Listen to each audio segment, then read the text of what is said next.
Alors, il y a quelque chose qui se dit souvent dans le contexte de l'Église, ou dans ce contexte des chrétiens.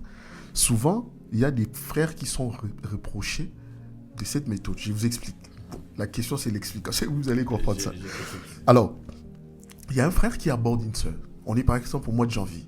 Il aborde la sœur et la sœur prend du temps pour répondre. Et on arrive fin janvier, la sœur informe au frère finalement que je ne pourrai pas, comme vous avez dit tout à l'heure, c'est vraiment l'attirance, elle ne sent rien de ce frère. Donc ça ne peut pas aboutir, ça ne peut pas aller plus loin.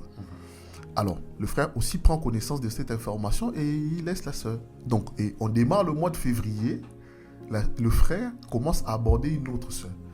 Ça, c'est une bonne chose ou une mauvaise chose? Parce que souvent, les sœurs à l'église reprochent les frères qui ont procédé comme ça. Est-ce mauvais de faire comme ça?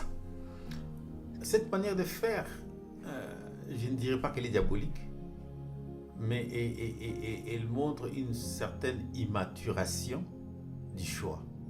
D'accord.